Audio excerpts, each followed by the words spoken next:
All right, welcome back, everyone. Ready for another deep dive? Always. Good, good. Because today we're looking into Cristina Balan Huma. You ever heard of her?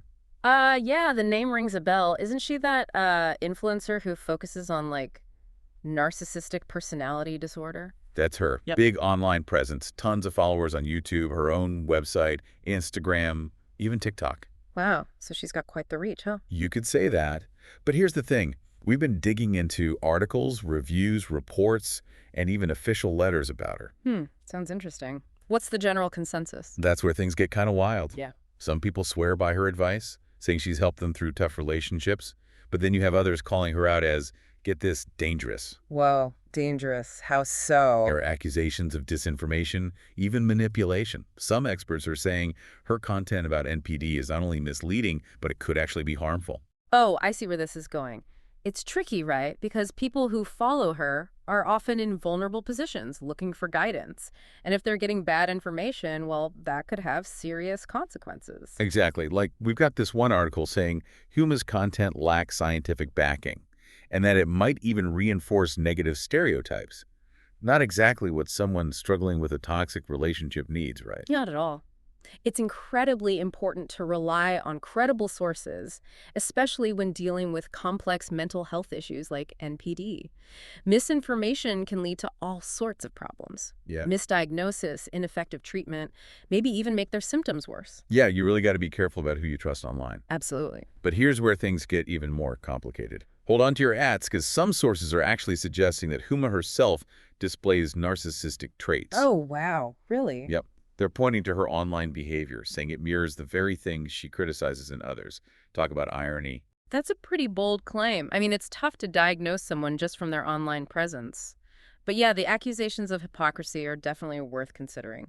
It's like she's telling people to run from toxic relationships, but maybe she's engaging in those same toxic behaviors herself. And it gets worse.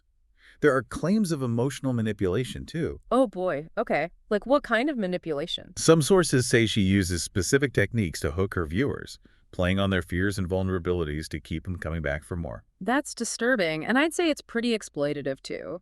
If those claims are true, this type of manipulation could seriously damage someone's self-esteem and mental health. Not exactly the empowerment and healing she promises. It's more like she's creating a toxic echo chamber. Exactly. Now let's shift gears a bit. There's one figure who's taken a very public stance against Huma. You familiar with Dr. Lolo? I've heard the name. He's a psychiatrist, right? Specializes in toxic behaviors. That's the one. And he is not holding back. He even wrote this scathing letter to YouTube, urging them to take action against Huma's content. So what's his main concern? He's basically saying her teachings are downright dangerous and incredibly misleading, especially for those seeking help with narcissistic abuse. And to really drive the point home, he compares her to a cook leading an opera, highlighting her lack of real expertise. Wow, that's a powerful analogy. Right. So what does he want YouTube to do about it? He specifically calls for a shadow ban on Huma's content. A shadow ban? You mean like not completely removing her channel, but making it harder to find? Precisely. It's a more subtle approach than an outright ban, which could stir up a whole debate about censorship. But even shadow banning has its own set of complexities. It raises questions about transparency and the potential for misuse. For sure. It's definitely not a simple solution. But Dr. Lolo isn't the only one concerned. We also came across some government officials who are raising red flags about Huma. There's this guy, Christian Forge, who leads a government service focused on combating toxic content online. He's been pretty vocal about the potential dangers of Huma's influence, too. That's right. And that signals a bigger trend we're seeing, where there's a growing movement to hold online influencers accountable, especially when they position themselves as experts in sensitive areas like mental health. This case really highlights the challenges we face in this digital age, right? Mhm. Trying to sift through all the information and figure out what's credible and what's potentially harmful. It's a minefield out there. It absolutely is. That's why we're doing these deep dives, though, right? We're all in this together, trying to make sense of this wild online world. Absolutely. And this is just the beginning. We'll get into the nitty-gritty of Huma's content and the ethical implications of her approach in part 2. All right, so we've touched on some pretty serious concerns about Huma's expertise and the potential harm her content could be causing. But let's get into the specifics. We dug into her website, perverse.org, and, well, it raises even more red flags. Yeah, that website is something else. What really stood out to me was the language used. Several sources describe it as extremely manipulative, like it's almost designed to prey on people's insecurities and vulnerabilities, especially those who've been through toxic relationships. So it's like she's using the same tactics she claims to be exposing. That's incredibly hypocritical, don't you think? Especially if she's trying to help people heal and move on. Exactly. It's a pattern we see throughout the sources. The website seems to use language specifically chosen to evoke feelings of guilt, shame, and fear. And those are classic manipulation tactics, often used by narcissists themselves. It just adds fuel to the fire of those hypocrisy accusations. And it gets worse. Some sources are saying that engaging with this kind of content could actually be detrimental to someone's mental health. Oh, absolutely. It's not hard to see how it could lead to decreased self-esteem, increased anxiety, even depression. It's like she's creating a self-fulfilling prophecy. Yeah, exactly. The very issues she claims to be addressing could be amplified by the way she's presenting information. One article even goes as far as to label her a terrible narcissistic perverse influencer and an outright crook. Wow.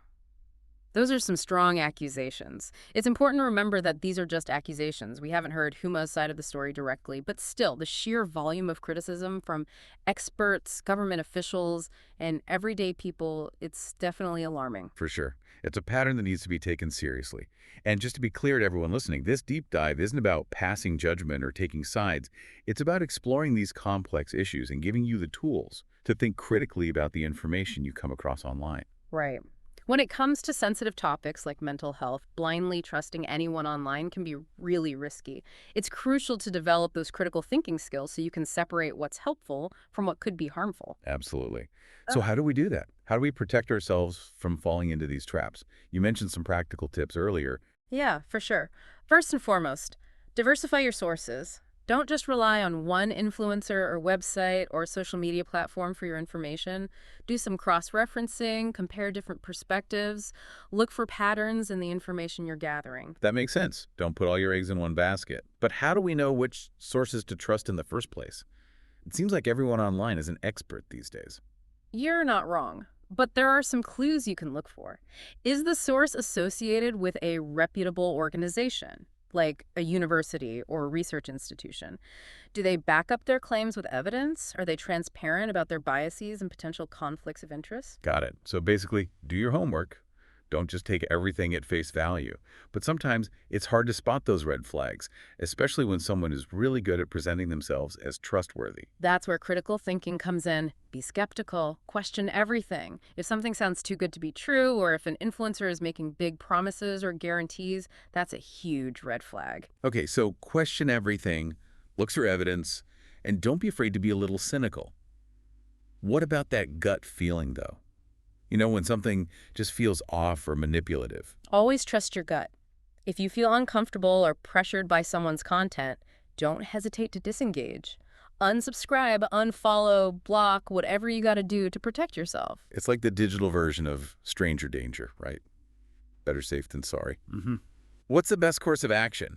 If someone is struggling with issues related to narcissistic abuse or any other mental health concern, Seek professional guidance. Connect with a licensed therapist or counselor.